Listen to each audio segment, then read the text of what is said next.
Good morning, Tampa Bay. Happy Friday. Channelside in the morning live on the Channelside Sports Network. We've got a lot. I've got a huge list of things that we need to talk about today. The Bucs arrived in Germany very, very early this morning. The Bolts are in Washington for a Friday night battle against the Washington Capitals. The Suns are in Orlando for a game against the Magic. And baseball news that's not involving the stadium. Baseball news not involving the stadium, which is absolutely ridiculous to me. The Rays making all kinds of moves. Of course, the news yesterday about Kevin Kiermaier, so we're going to get into that. Before we get into any of that, I want to wish all of the brave men and women thank you for your service. Thank you for the sacrifices that you have made for all of us to keep this beautiful country intact and uphold the Constitution. And just thank you from the bottom of my heart and from the bottom of all of our hearts here at Channelside Sports. We wouldn't be here without you. So you are all of the real life superheroes. So thank you very much again from all of us here at Channelside Sports. I don't even know where we start. Do we start with like the snooze fest of a Thursday night football game? You know, we kind of got jaded with the last couple of Thursday night games where we thought that, oh, hey, maybe they're just not going to be complete garbage. Maybe just minor garbage. And then last night happened. I'd like to thank the Atlanta Falcons for allowing Cordero Patterson to only have 5 carries. But now we're looking at an interesting dynamic here in the NFC South, where you've got the Bucs kind of firmly in first place as it stands right now. You know, if things go haywire in Munich and they come up short and lose to the Seahawks, then we've got a little bit of a different dynamic here because the Carolina Panthers are sitting 3-7. The Bucs will be 4-6, which would only really separate them between a half game because the Panthers obviously beat us, but the Panthers lost to the Falcons, who lost to us. I love stats. I love analytics, and obviously you do too. That's why you guys tune in, right? I mean, you don't tune in to see, face for radio, right? Like, that's not why we're here.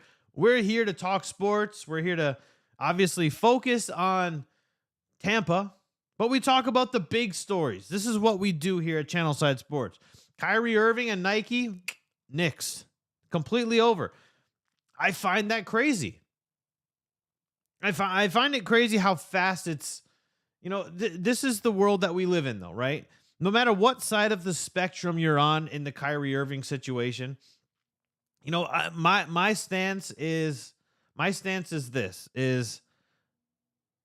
if you are not Jewish, you have no say. I'm not offended because I'm not Jewish, but I do know that it's wrong. Just like it's wrong if I say certain words, right? Try being a white boy growing up listening to rap music and having to cut yourself off all the time because you're not allowed to say certain words. That's just how it should be. Right? And that's how it is for me. That's how I was raised. You respect the other. I enjoy a good stereotype. I love watching old George Carlin. And I love watching the Kings of Comedy, listening to Bernie Mac and D.L. Hughley make fun of white people. I love that kind of stuff. But it's not. But the buck stops there, right? It's comedy. I know that it's lighthearted, that it's said in jest, that it's tongue in cheek. Just like when Dave Chappelle's always dropping LGBTQ plus. I think I got that right. I apologize if I didn't. I am a supporter of that community. There's a lot of changes always in that acronym, and it's very hard to keep up with. But he's always dropping those jokes. Because it keeps him in the headlines, right? Because so many people that are not part of that community are offended. A lot of people in that community are not offended, right? So it's just a very weird dynamic. odd world that we now live in where you have to like button everything up. We're talking about people are talking about Twitter Blue and all people are paying for the check marks on Twitter. A lot of people should be paying for Twitter Blue so they can get that undo button before that tweet post so they can really kind of hash it out with themselves before that thing goes live on social media and somebody misconstrues it. That's the world we live in now. It's seeing how quick it developed where Kyrie Irving was like, we knew if you didn't think that he was going to be suspended, first of all, I mean, you're out of your mind. You're absolutely out of your mind if you did not think that Kyrie Irving was going to be suspended for at least a short amount of time for his thoughts on what he shared. The owner of the Nets is Jewish, and the NBA commissioner is Jewish. You can't say stuff that is anti-Semitic and not expect to have any sort of slap on the wrist at the very minimum. You cannot expect that to happen when your direct bosses are all Jewish, right? Like, let's use Ime Udoka, right? He is not a head coach right now. He took the Boston Celtics to the NBA Finals, but he slept with one of his boss's wives. Now he doesn't have a job. You can't do stuff to your boss and expect to have a job in any facet. It does not matter what profession you're in. It does not matter. You can't do certain things. You can't be anti-Semitic if your boss is Jewish and expect to just walk away scot-free. You can't expect these things. From a company standpoint, I look at it like we see this all the time, right? Somebody does something, somebody gets in trouble, somebody says something that people don't like, they start getting canceled, and then you see companies rapidly start dropping, right? Kanye West says outlandish things in my mind, but it gets dropped by Adidas, gets dropped by all of his endorsements. Same thing with Kyrie Irving. Now, I know there's people saying, oh, well, there's a reason for that. And you're entitled to that opinion, right? But just look at like the track record. Michael Phelps gets pictured. There's a picture of Michael Phelps holding a bong. And this is from years prior to the Olympics when he was in college. Immediately dropped by Kellogg's. Immediately dropped by all of his sponsors. Comes back a couple of years later. Tiger Woods. Known sex addict. Dropped by Buick. Dropped by Wheaties. Dropped by all of his sponsors. Comes back in a couple of years. This is why when companies end relationships and we see Nike drop Kyrie Irving, I don't think anything of it because we see this irrational, rapid response way too often to where companies are like, well, I mean, yeah, like who do we replace him with? Now, I know a shoe company and look, shoe companies and basketball are like brother and sister when it comes to relationship, right? They are very close knit. They're cut from the same cloth. And, there are other great players in the NBA, right? We have to ask ourselves a couple things, though. From a business standpoint, Kyrie Irving, who didn't play half of the season last year because he was not able to play half of the season last year because he was unvaccinated. Kyrie Irving, who is never really a top shoe guy, does it really matter if Kyrie Irving is part of the Nike brand or not? And I get where you're coming from if you're arguing this from a certain perspective. But from a business standpoint, is Kyrie Irving, are his sneakers really moving the needle? Are they really selling like LeBron's or KD's or Kobe's? Are they really selling like that? I would be willing to bet that they're not. And we know, look, Nike, it cost them like $3 to make a sneaker, whatever. And they charge, $1.25. That's not for you and I to decide. We have no skin in that game. We can't make that determination of what Nike's MSRP is. You don't like it? Create your own shoe company. Go watch the downfall or the rise and fall of And One on Netflix. Fantastic, fantastic documentary. Very sad to find out like how it all kind of went down. But we have to be objective when we look at certain things like this. Nike drops Kyrie. I don't care. I don't care for a couple of reasons. A, I'm not a Kyrie Irving guy. I've never been a Kyrie Irving guy. Dating back to college. Didn't care for Kyrie Irving in college. Didn't care when he was drafted to the Cavs. Didn't care when he played with LeBron and Kevin Love in Cleveland. Didn't care when he got ran out of Boston. Didn't care when he signed with the Nets. I'm just not a Kyrie Irving guy. I think Kyrie Irving is for all intents and purposes is a head case and can't get out of his own way. Just like I think what the hell is his name? And his cancer freedom. Head case, can't get out of his own way.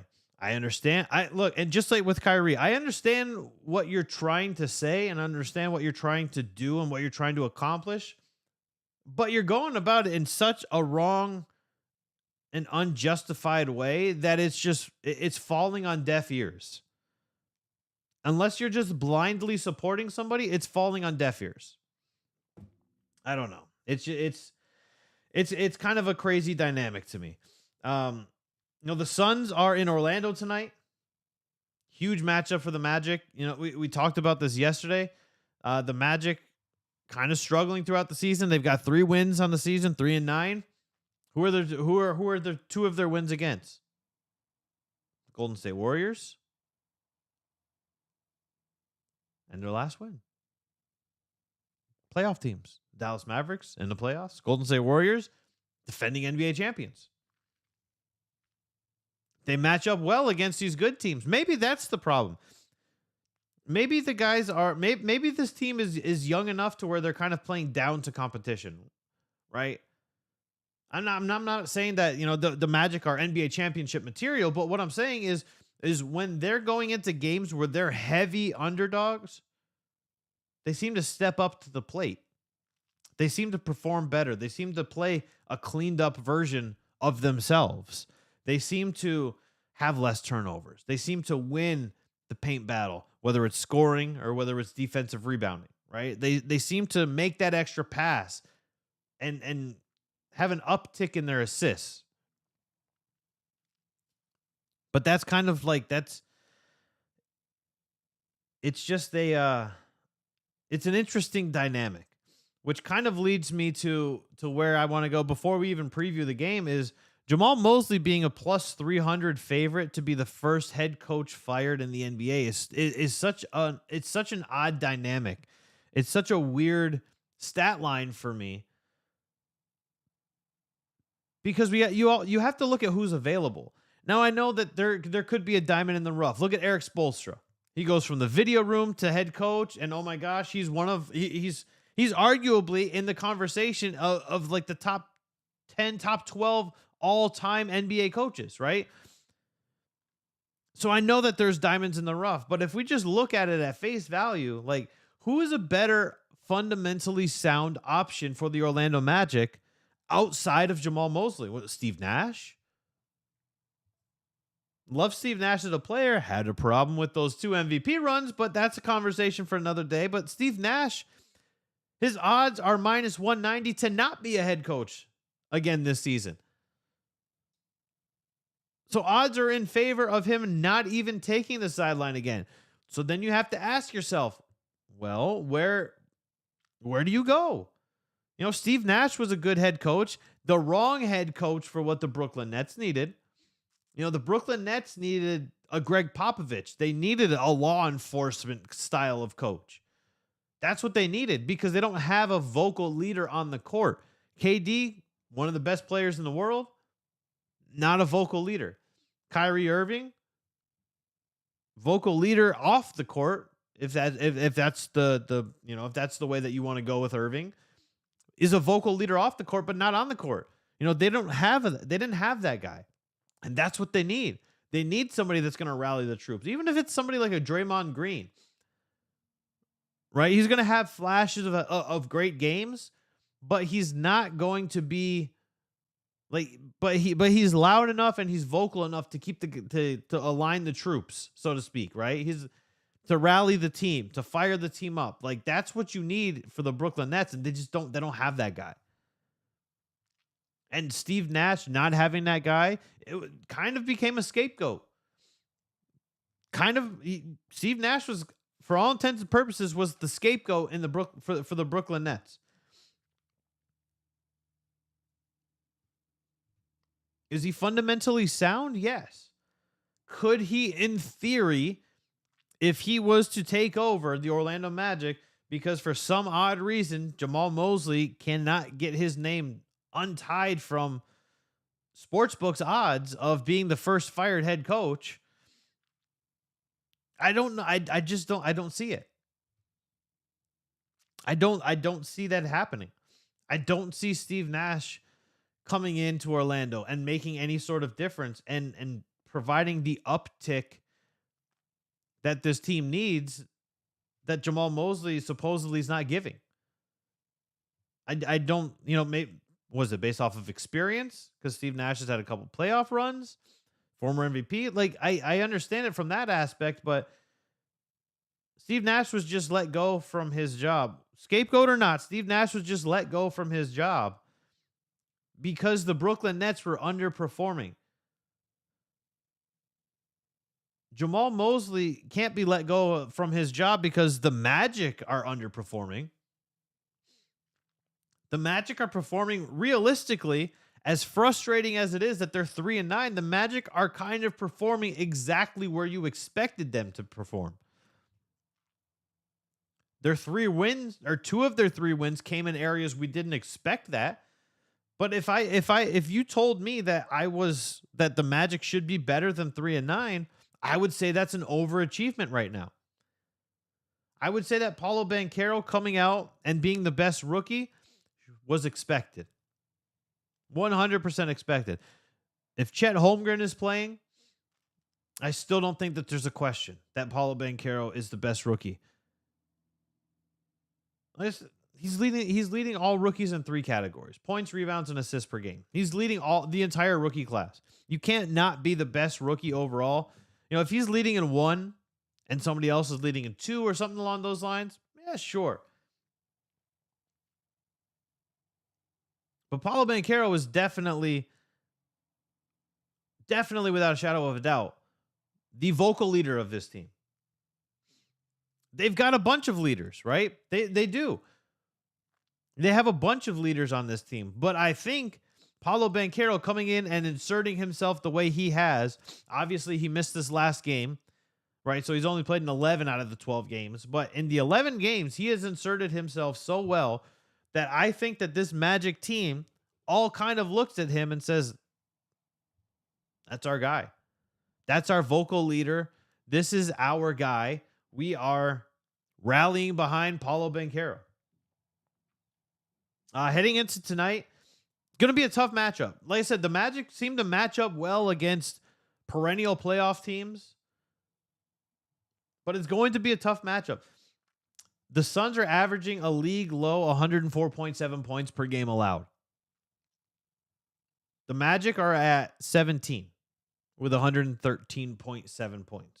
So they're going to have to find extra points, which means that they're going to need that solid bench production. They're going to need another, 12 plus points from Mo Bamba, 12 plus points. I have not shaved my beard in a while, Loose Cannon Leprechaun. I had to trim it. That's media for the lighting. I can't go in there looking like Grizzly Adams, man. Where was I? Got me all worked up about my beard. But they're going to need production from the bench if they want to be in this game. I said, if they lose to the Suns, I'm not upset about the loss, but I need it to be a competitive loss. That's what we've seen so far in all 9 of their losses. They've been competitive losses, and I'm okay with that. I'm okay with the continuing progression forward for this young team. things that the Magic have going for them currently right now. What if I told you that they were tied for 4th in the NBA with a 47.9% field goal percentage? Would you believe that the Magic are the 4th best shooting team in the NBA? Not good at shooting threes, which is fine, but they're connecting once they step inside of that arc. They're scoring a lot of points in the paint, which is what you need when you, especially when Mosley goes with that big lineup and you've got Bull and you've got Wendell Carter Jr. and you've got Paolo Banchero all on the floor at the same time. You can't stop that because they can all sort of stretch the floor. They can all stretch the floor on there. And it's showing right now. You're opening up the paint because they're routinely outscoring their opponents in the paint. Feed the ball inside. That's your bread and butter. And it's the stats are right there. We all have our own opinions. We all have our own thoughts. We all have our own, I don't want to say agendas, but we all have our own narratives that we create about how teams are performing, right? I look at stats. I can look at basketball. I played enough competitive basketball in high school and college. I played enough competitive basketball in my day to where I can look and I can see things like, okay, yeah. How many times do you guys hear me say they need to make you an extra pass? Make the extra pass. You make that extra pass, you're going to cut down your turnovers. You're going to bump up your assists. You're going to increase your field goal percentage. They have that going for them. They're also top 10 in rebounding, 45.7 rebounds per game. It's what happens when you go with this big, tall lineup that they go with. You're seeing a changing of the guard in terms of the Orlando Magic improving and moving up. Because once this team figures out its strengths and weaknesses, and they figure out that Paolo Banchero is 100% without a question the leader of this team is going to be a force. Are they going to be a top 2, top 3 team in the East? Probably not. They need extra pieces. They need other pieces for that. But I'll tell you what, this team is definitely going to be a top 6, top 7 team in the East without a question. They're going to be very competitive once they figure it out. Because where it starts to fall apart for the Magic is they're still 28th in assists. They're 27th in steals, and they're 28th in turnovers. You start protecting the ball, those turnovers and assists, while they're not directly related, they're cousins. Assists and turnovers, they're in the same bloodline, right? But they're cousins. Because you watch what happens. If the Magic move up to, let's say, 20th in assists per game, they're not going to be 28th in turnovers. They're related. They're not going to be 28th in turnovers because you're going to see a team that is now protecting the ball better. Steals are that's a whole different category. They're not stealing the ball. Right? But if you're talking about assists and turnovers, I know right now it sounds cliche because they're both sitting at 28, right? But I'm telling you, they are related. Not brother, sister, but cousins. Make that extra pass, cut down your turnovers. Make better passes, cut down on your turnovers. Usually turns into an assist. We're watching a team start to figure it out. Right? You can't tell me that they're not starting to figure it out when they're a top 10 rebounding team and a top 4 shooting team. They're starting to figure it out. What did the Magic struggle with last year? Shooting. What are the Magic not struggling with this year?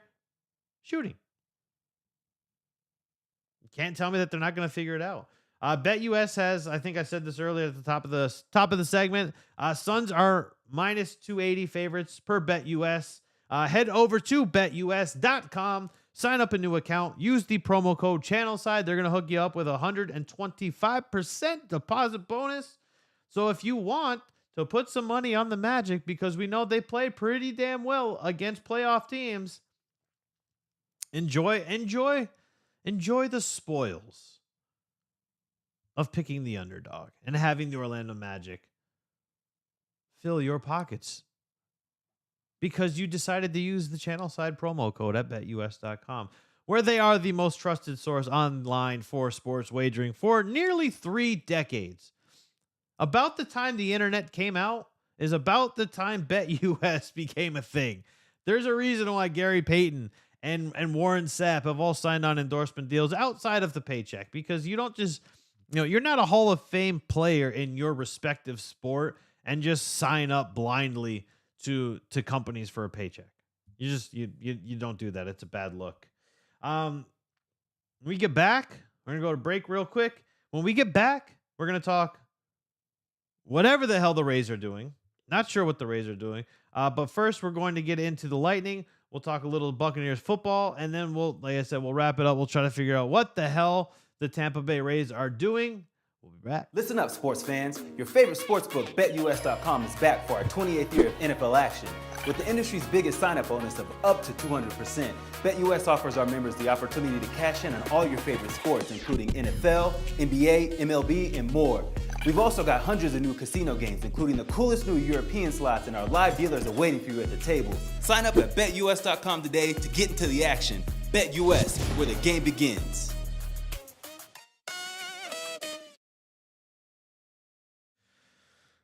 Hey. Oh, hey, by the way, welcome back.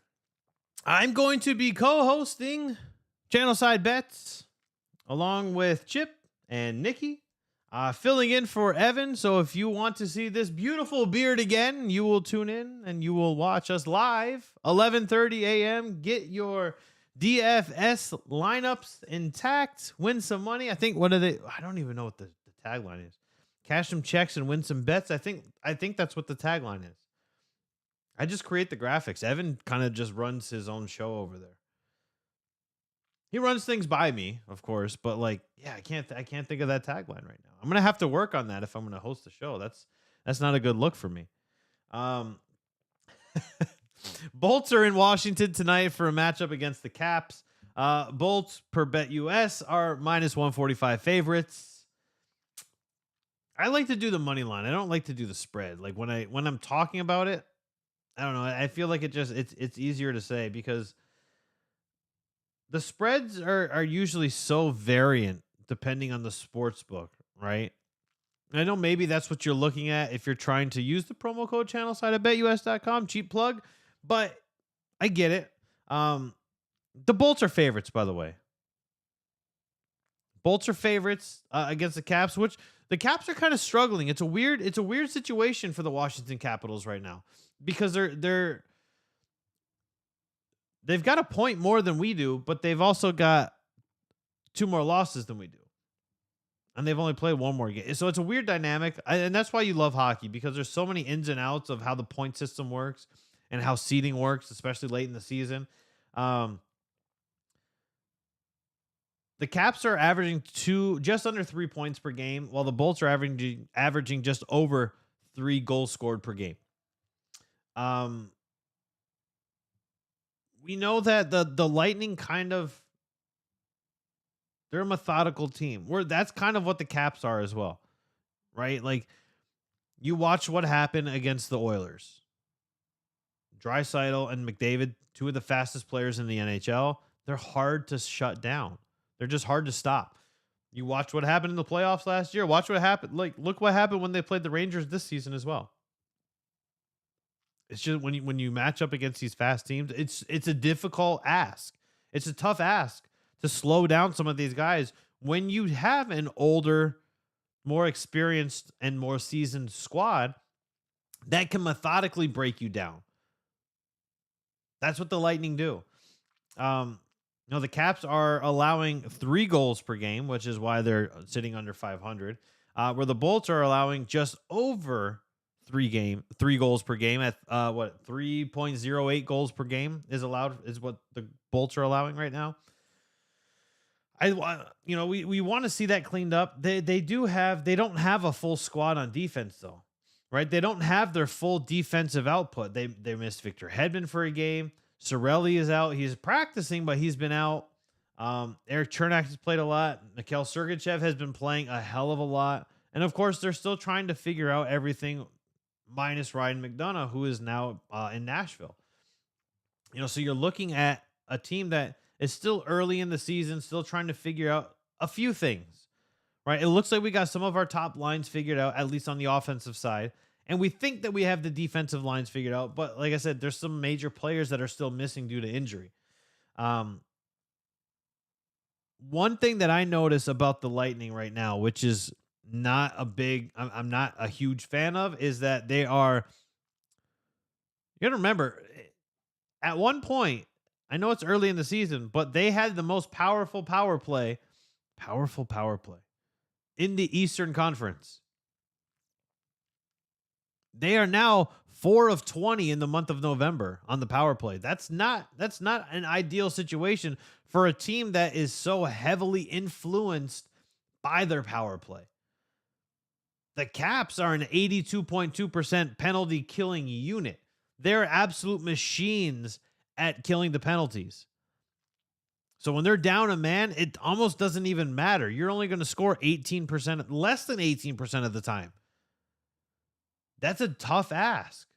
That's a very tough ask, especially for a team that's looking for a bounce back on their power play. So I don't know if we see that tonight. Special teams against the Oilers were an absolute killer for the Lightning.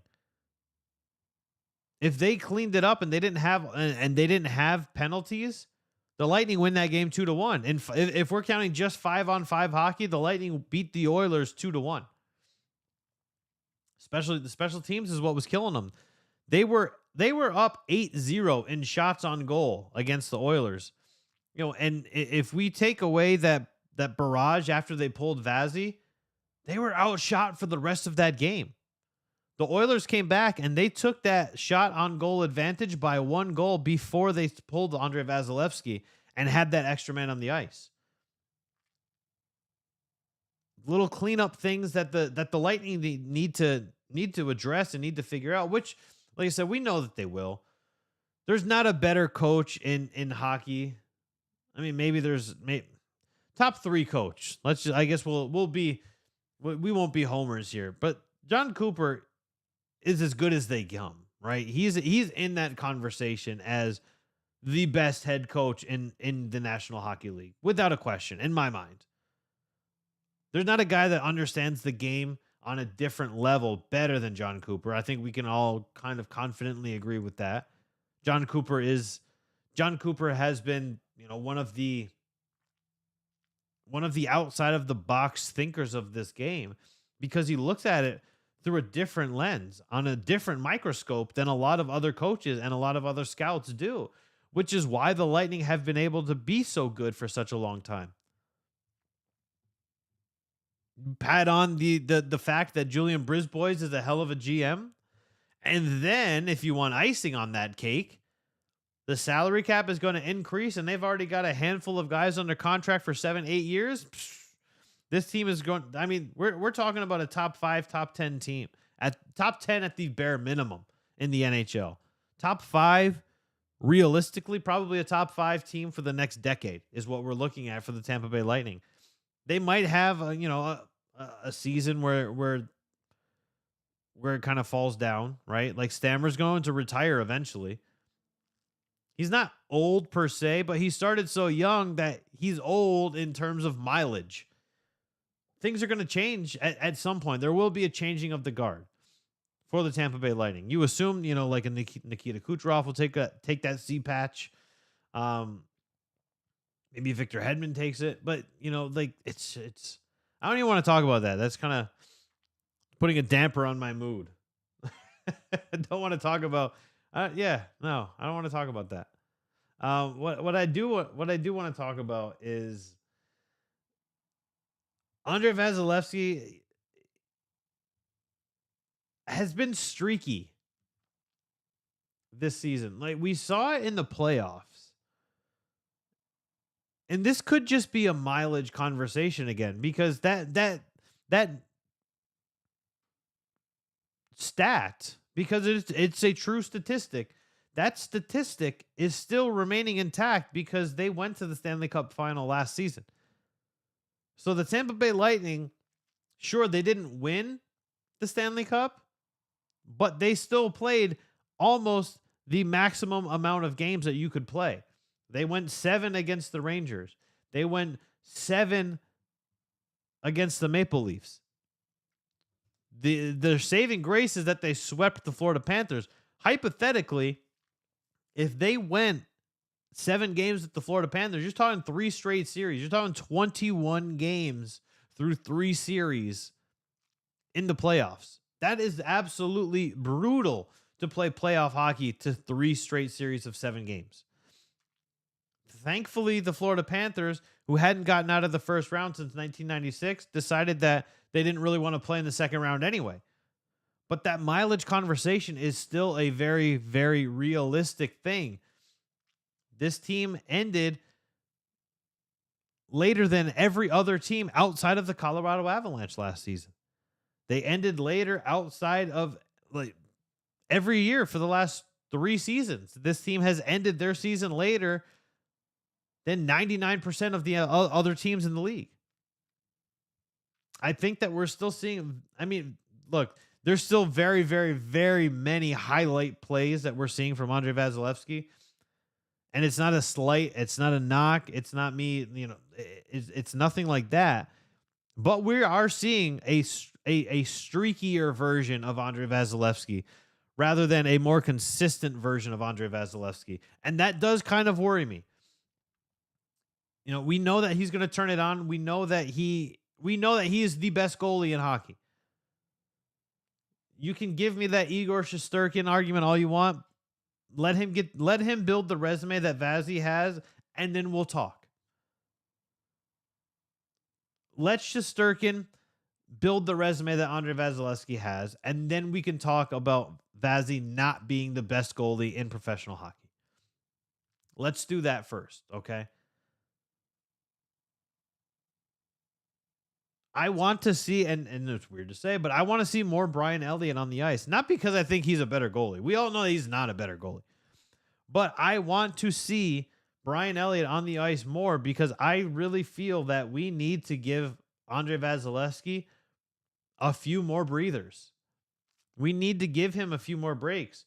We're watching teams shoot way more through the beginning half of this season than we've seen in the last 3 seasons. Look at the shots on goal. I don't have the numbers in front of me, but look at the shots on goal. From this, right? Like, look at that. Look at the shots on goal that he's facing from this point of the season through the last 3 seasons. And it's more. It's like 5-6 shots on goal, almost more per game, if memory serves me correct. That's a lot. That's a lot to ask of a goalie who has played more hockey in net than any other goalie in the NHL for damn near 4 years. That's a lot to ask. It's a lot to ask Steven Stamkos, who has all those miles on his legs and all those miles on his body. It's a lot. It's a lot to ask. Eventually, and this is why I say there's going to be a down season for the Lightning, because eventually it's going to catch up. The human body can only handle so much effort, right? Sure, we can do all of these rejuvenation tactics. We can drink our glutamine, our BCAAs, our essential amino acids. We can do all of these things to help boost recovery. But the body just needs a break at some point. And the crazy thing is like I'm when I'm talking about the Lightning have a down season, I'm talking about like a first round playoff elimination, because I don't see this team not making the playoffs. This team is always going to be a playoff contender. And for the vast majority of this next, I'll go out on a limb and say for this next decade, a Stanley Cup contender. Who cares? Like, how many people go, oh, well, they had a chance to become a dynasty and win 3 in a row. It's already a dynasty. Won back-to-back cups and got to the Stanley Cup final for the 3rd straight season. It's already a dynasty. Sure, maybe it would have solidified it. Yeah, it definitely would have been nice from the fan perspective. It definitely would have been fantastic had they gotten that third straight Stanley Cup. But they made it to the very end. It's not a moral victory, it's a fact. How many other teams have done that? How many other teams have won back-to-back Stanley Cups and then made it back to the Stanley Cup final? It's a dynasty. Period. And it's going to continue to be a dynasty as long as John Cooper stays there, as long as they keep the team intact and they keep replacing. You got to remember, they had a very good draft pick this season. Very solid draft pick who we'll probably see in 2-3 seasons. He's playing at the University of Minnesota right now on an absolute tear. It's going to be a solid team for a very long time down here in Tampa Bay. Not bad for an SEC hockey town, huh? Not bad. Not bad at all. What I think is bad is whatever the hell the Tampa Bay Rays are doing. Because we need to talk about this. We got 20 minutes left, and I'd have no idea how long I'm going to rant about this. So obviously, news broke yesterday that they decided to decline Kevin Kiermaier's option. So Kevin Kiermaier is now a free agent. We kind of all expected that, right? You know, especially you had the season-ending hip surgery. There was already talks of, is it time to move on? He's got a large option. It's like $14 million option. Is it time to move on? He's a little older. He's been here for 10 years, et cetera, et cetera. The hip injury happens, and you're like, okay, yeah, that's kind of the writing on the wall. We kind of expect now he's gone. Now he's history. It officially became official yesterday. He is now a free agent. He's going to join David Peralta, Corey Kluber, and surprisingly, Florida man Mike Zunino. Zunino might end up actually coming back to the team. Not entirely sure about that. He may come back to the team. But I don't have the biggest, I don't have a huge issue. You know, Corey Kluber, not as 10-10 last season, an ERA north of 4. I'm not for a $9 million pitcher. Next, you know, he was an AL Cy Young winner with Cleveland. I mean, but he's on the downtrend, the downward spiral of his career. He's in the twilight of his career. Not the guy that we need. David Peralta. I'm actually surprised that they got rid of David Peralta. But I'm also not surprised as well. Because we know that the Rays have this moniker of making trades at the deadline to get an aging player that's going to be a rental for the remainder of the season. They did it with Nelson Cruz, and they did it last season with David Peralta. And they said, hey, we're missing power hitting. We had Wander Franco out. We had Harold Ramirez out. We had Randy Rosarino was in and out of the lineup. We need a power hitter. So they went out and they traded David Peralta. Traded for David Peralta and got him from the Arizona Diamondbacks. He played well. He did exactly what was needed and what was asked for. And then the Rays did what the Rays do. They let him go. He's a free agent now. What I'm confused about is the G-Man Choi trade to the Pittsburgh Pirates yesterday.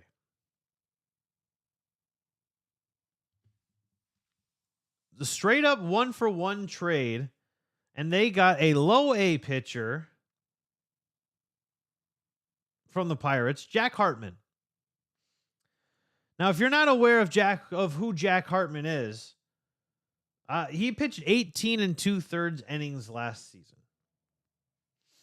He had an ERA of 6.27. He had a strikeout rate, which is below average, by the way, of 20.4%. And he had a ridiculously high walk rate of 17.2%.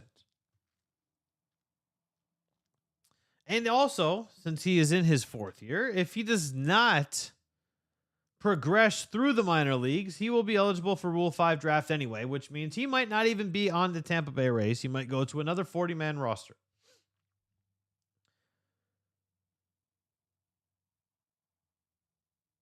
I'm confused as to what the move was here. What is the play for trading G-Man Choi, who he's in his last year of arbitration. MLB arbitrator projects him around $4.5 million salary next year. Not a big salary at all. I mean, you just paid Corey Kluber $9 million to be average, to be literally average. But you do a 1-for-1 trade with a guy who is not performing well in the least bit. He's very close to being considered an awful pitcher. And you trade G-Man Choi, like I said, not a superstar, but he played his role and he played his part the way that he was asked to play his role and play his part. Sure, he struck out a little bit more than we would like, but he had a lot more extra base hits than some of the other guys on the team. It doesn't make sense. Like, we're shedding money from the salary cap right now. From the payroll, there's no salary cap, but we're shedding payroll by not picking up Kiermaier's $14 million option, by letting Peralta and Zunino and Corey Kluber go, and trading G-Man away.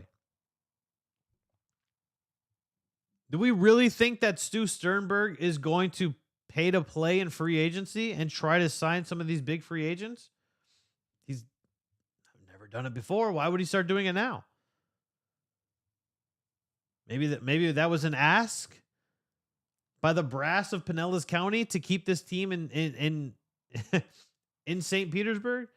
Hey, can you bring in some superstars? You're going to get a new stadium. We need to pack it. Newsflash, it's still going to be a pain in the ass to get to. You're not going to pack it. The Rays are 21st. They're projected to be 21st in payroll next year, which is, again, obviously below average. The average would be 15th. Which is where the Milwaukee Brewers are at $148.5 million. The Rays are at just over $20,000 over $112 million payroll. For those who are inquiring, the Toronto Blue Jays, third, $215 million. New York Yankees, $195 million. And where are the Red Sox? $151 million at 14, and then the Baltimore Orioles at 29th with $62.9 million.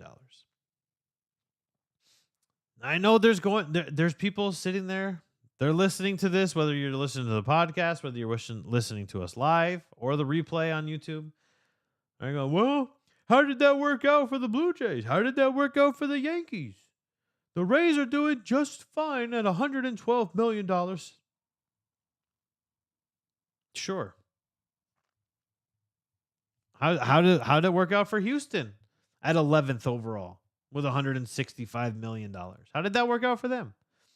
We've got these fantastic prospects, right? But we're not calling them up. And when we do call them up, they're not ready. How is it working out for the Yankees? The Yankees were the best team in the regular season. They couldn't get it together. They lost Aaron Judge, got injured later in the season. Obviously came back, possibly broke the home run record, depending on what side of the spectrum you sit there between he and Barry Bonds. But for a $112 million team, this is why people were shocked that the Baltimore Orioles made as much noise as they did, because they are only 29th in payroll, right? This is why the payroll argument is a valid argument, and why you say, well, it doesn't matter how much they spend. Everybody was shocked at the Baltimore Orioles going on that run at the end of the season. Everyone was shocked that the Baltimore Orioles, who are one of the league lowest, went on that run. The Cleveland Guardians, do you remember the Guardians? They swept us in the wild card series, 2-0 in Cleveland. The Cleveland Guardians are 25th. They were overachievers. They won that division overachieving. Just happens. I know that we had a lot of guys injured. We had a lot. It was a revolving door of health. What Kevin Cash did for this was what Kevin Cash was able to do for this team and get everybody on the same page. There was that little lull period where we fell to fourth last season, and you're sitting there kind of going, all right, well, maybe they won't figure it out. Maybe they don't get this under wraps and they don't figure it out. And then Kevin Cash did what Kevin Cash does and he showed us why he was the 2-time AL manager of the year, back-to-back manager of the year, no less. He showed us why he was the first skipper to do that. He was able to get this team to come back, and he closed that gap to 4 games on the New York Yankees, who owned that AL East division for the entire season. And it was not even a question of if the Yankees were going to lose that until the Rays came in and they closed that gap to 4 games. Kudos to Kevin Cash for getting that team to that point. Absolute kudos to Kevin Cash. But is that what you expect from a team that just came off a 100-win season? Do you expect them to get swept in the first round? I don't care if the Yankees were the best team in the regular season and didn't win the World Series trophy. I don't care about that. I'm talking about the Tampa Bay Rays. If you're coming off of a 100-win season and you get swept in the wild card series and you're eliminated in the first round, is that where your expectations are? Or are you going to fall back on we just don't spend a lot of money? We got that far without spending all that money. We just won 100 games last season without spending that money. What that tells me is that you overachieved. That tells me that you were lucky that you won 100 games and that you overachieved, and first round playoff exits is what you should expect to be. That's what that tells me. We can't pick and choose when we're going to use the payroll argument. Baseball is a pay-to-play league. The Phillies, eighth in payroll. Where were they? Oh, they were in the World Series. You had the number 8 and the number 11 teams in the World Series. The number 5 team won your AL East. The Mets are the Mets, right? But the Mets won their division. The Braves won their division. Padres are high now. I mean, it's a pay-to-play league, guys. If you're floating around the middle, you're going to be a middle of the pack team. You're going to look at a team that is luckily going to win 100 games and luckily going to make it deep into the playoffs, because you don't have that extra added. You don't have that. Now, the problem for the Rays is that they just don't have the attendance to offset spending all of this extra money to get an expensive superstar player. We saw that happen at the trade deadline. They could have traded for Wilson Contreras. They didn't. Could have traded for Juan Soto, and they didn't.